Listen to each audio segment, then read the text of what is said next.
presentación.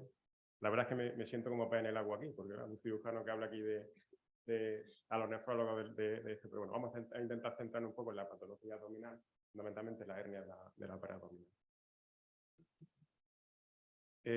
Bueno, me da un poco de fatiga, incluso de vergüenza definir lo que es la poliquistosis renal autosómica dominante, pero que, bueno, como en la sala hay alumnos y hay también pacientes, bueno, decir que la poliquistosis renal autosómica dominante es una enfermedad sistémica que se caracteriza por la presencia de múltiples quistes renales bilaterales. Pero además también existen manifestaciones extrarrenales, ¿no? Existen quistes en otros órganos, anomalías vasculares, cardíacas, digestivas y musculoesqueléticas, que es verdad que se desarrollan de forma en grado variable.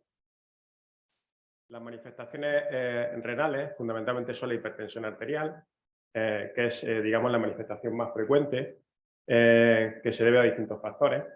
El dolor a nivel lumbar o dolor abdominal, puede ser un dolor que se presente de forma aguda, debido a la hemorragia intraquiste, a la presencia de cálculo renal o infecciones de la vía urinaria, o puede ser un dolor crónico, debido a la atracción del pedículo renal, la distensión de la cápsula, o propio de la compresión de estructuras vecinas.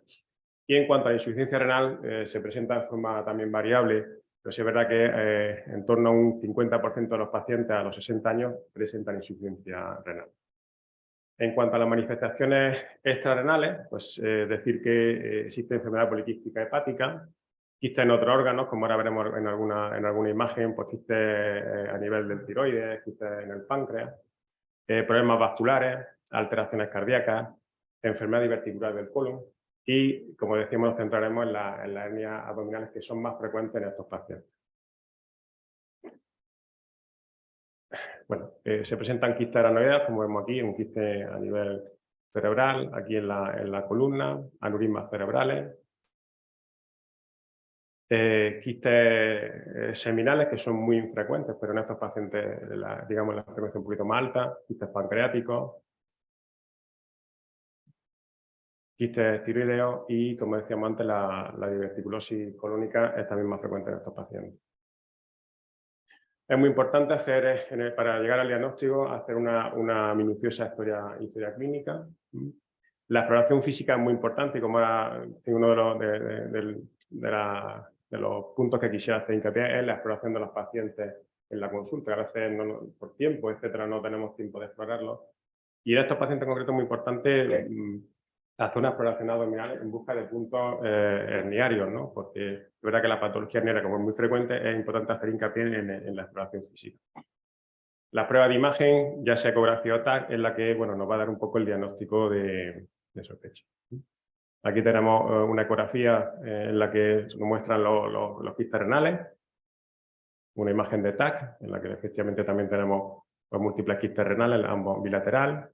Aquí una ecografía hepática, que también con múltiples quistes hepáticos, con su imagen correspondiente del TAC.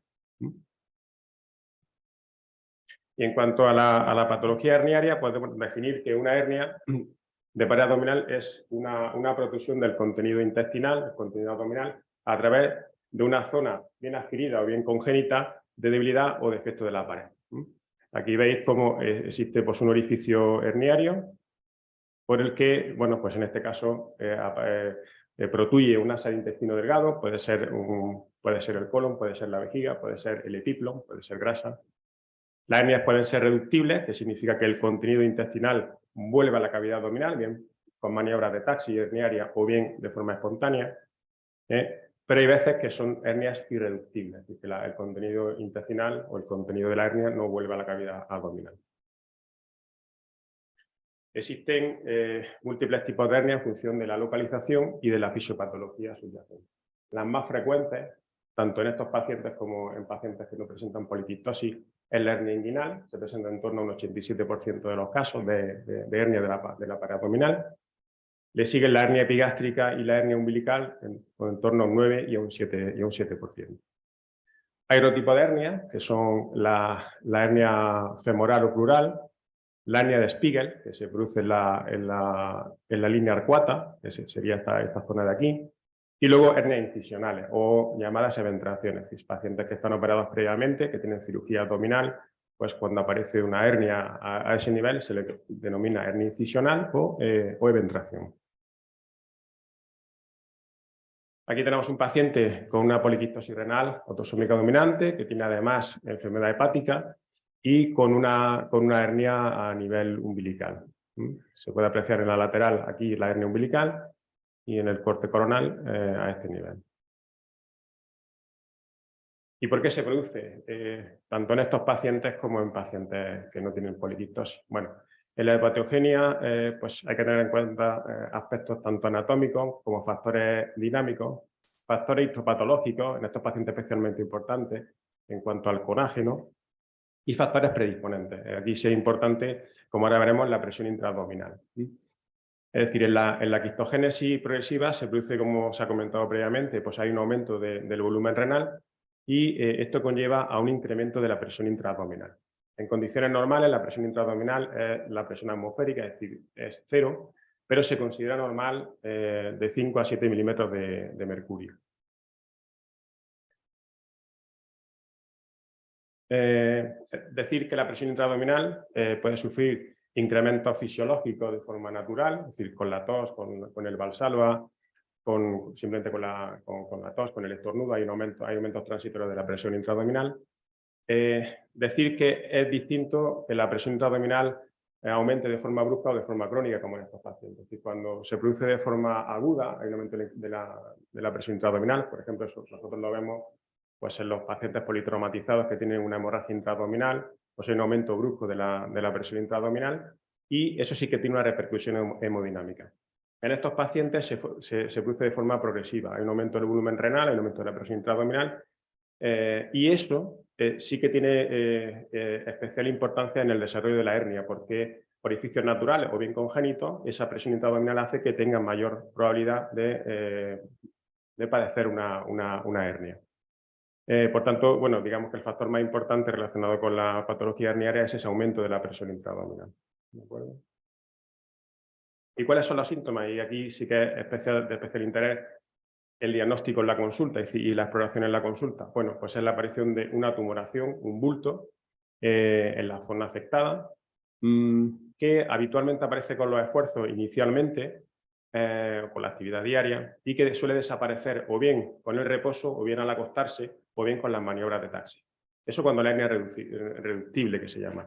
Cuando la hernia es irreductible, que puede ocurrir, es la presencia de un bulto que no desaparece, ¿vale? A nivel inguinal, a nivel umbilical, es donde lo presenta. Aquí tenemos varios pacientes. Bueno, pues aquí hay un paciente con una tumoración, una hernia a nivel umbilical. Esto es una eventración o una hernia incisional, es un paciente que tiene una laparotomía media, se ve la cicatriz y tiene una gran eventración, una hernia incisional de la línea media. Y este paciente pues, tiene una hernia femoral o crural. ¿Y por qué es importante? Porque, bueno, pues una hernia que parece una patología banal puede tener su complicación. Y la principal complicación es esto, es decir, es un paciente que tiene una tumoración, que tiene una hernia, y que en un momento del tiempo pues, no se reduce, es dolorosa, se pone roja, dura, caliente, y puede sufrir un proceso de incarceración, que se llama, o de estrangulación. La incarceración es que una hernia que es reductible, que entra y sale, pues en un momento del tiempo no se sale y no entra, no se reduce, ¿vale? Eso le provoca al paciente dolor, puede producir un problema de tránsito intestinal, de obstrucción intestinal, y eso es una urgencia quirúrgica. Y el más temido es el siguiente, que es este, que es cuando un segmento intestinal se sale, no se reduce y se estrangula, que hay un compromiso vascular y ese segmento de intestino, cuando lo operamos, habitualmente hay que resecarlo, es decir, hace una resección intestinal y una anastomosis, con la consecuencia que eso tiene, ¿vale? Por eso digo que insisto que el diagnóstico es muy importante, hacer un diagnóstico precoz para hacer un tratamiento también precoz y no llegar a esta situación. Y menos en un paciente con una poliquistosis, como decíamos que es una enfermedad sistémica con sus problemas. Bueno, digamos que lo importante es que el tratamiento hoy en día es muy efectivo, es decir, el tratamiento definitivo de una hernia es el tratamiento quirúrgico y consiste, bueno, pues en reducir el contenido de esa hernia a la cavidad abdominal y reforzar la pared con una prótesis, con una malla, un material protésico. Aquí tenemos algunos ejemplos. Esto es una malla. Habitualmente las mallas son de polipropileno, que es el material que se suele utilizar. Esto es una malla preformada de polipropileno que se utiliza para la hernia inguinal. Este orificio que ya viene preformado, que ya viene hecha, viene construida la malla, es para albergar el cordón espermático. En el hombre, en la mujer habitualmente no tiene cordón espermático, pero tiene el ligamento redondo que solemos respetar, que sirve de anclaje al útero, ¿no?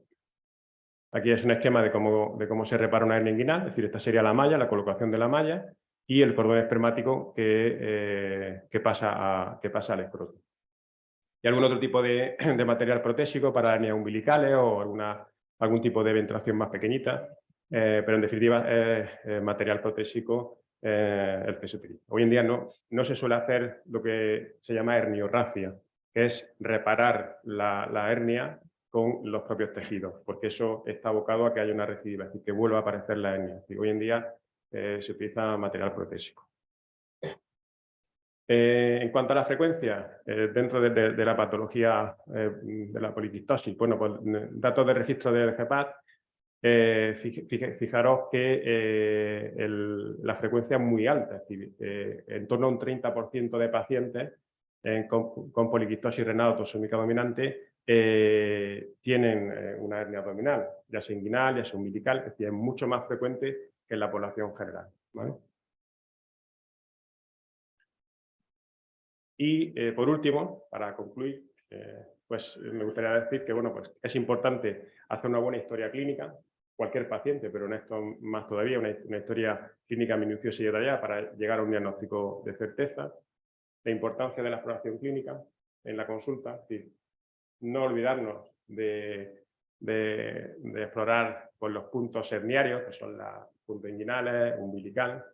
Yo me dedico un poco más a la proctología, y esto se lo digo mucho a los alumnos, es decir, en la consulta a nosotros nos llegan pacientes con hemorroides que no se exploran hasta que no llegan a la consulta de un coloproctólogo. Es decir, es muy importante explorar a los pacientes, no le pido una ecografía o le pido un TAC, es muy importante la exploración. Entonces, bueno, pues es importante explorar a los pacientes porque si llegamos a un diagnóstico precoz de una hernia y se opera pronto, pues no llegamos a que haya una complicación, ¿no? de esa patología que en la cabeza es muy desagradable, ¿vale? Sobre todo por el último punto, porque el tratamiento quirúrgico hoy en día es un tratamiento seguro, efectivo y que le resuelve el problema al paciente, ¿vale? Pues muchas gracias.